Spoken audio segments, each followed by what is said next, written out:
திமுக எம்எல்ஏவுக்கு சொந்தமான கல் உடைக்கும் ஆலையில் ஏற்பட்ட விபத்தில் தொழிலாளி பலியானது தொடர்பான வழக்கானது உயர்நீதிமன்றத்தில் விசாரணைக்கு வந்திருக்கிறது.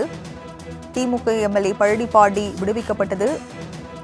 தீர்ப்பை ரத்து செய்து உயர்நீதிமன்றம் உத்தரவு பிறப்பித்திருக்கிறது. விவரங்களை செய்தியாளர் கிருஷ்ணா வழங்க கேட்கலாம். கிருஷ்ணா, வழக்கின் விவரங்கள் என பதிவு பண்ணுங்க. வணக்கம்.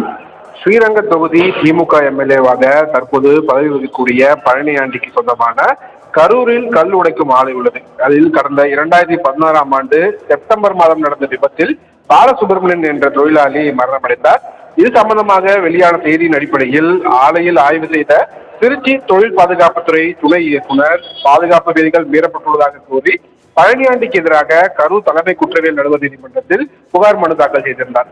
இந்த வழக்கை விசாரித்த கரூர் தலைமை குற்றவியல் நடுவர் நீதிமன்றம் வழக்கில் இருந்து பழனியாண்டியை விடுதலை செய்தது. மேலும் அதை கரூர் கூடுதல் அமர்வு நீதிமன்றமும் உறுதி செய்து உத்தரவிட்டிருந்தது.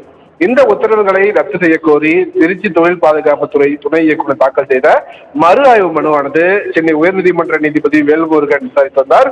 ஆலையில் பாதுகாப்பு ஏற்பாடுகள் மேற்கொண்டதால் தான் தொழிலாளி பலியாகியுள்ளார் என்பதற்கு சக தொழிலாளிகளின் வாக்குமூலத்தில் இருந்து தெளிவாக கூறுவதாக நீதிபதி தெரிவித்திருக்கிறார். எனவே இந்த வழக்கில் இருந்து பழனியாண்டியை விடுதலை செய்து கரூர் நீதிமன்றங்கள் பிறப்பித்த உத்தரவை ரத்து செய்து நீதிபதி வேல்முருகன் உத்தரவிட்டிருக்கிறார். மேலும் இந்த வழக்கை மீண்டும் விசாரித்து சட்டப்படி தீர்ப்பளிக்கும்படி கரூர் கூடுதல் அமர்வு நீதிமன்றத்திற்கு நீதிபதி வேல்முருகன் உத்தரவிட்டு இந்த மறு ஆய்வு மனுவை முடித்து வைத்து உத்தரவிட்டிருக்கிறார். ராஜலட்சுமி, விவரங்களை வழங்கியதற்கு நன்றி கிருஷ்ணா.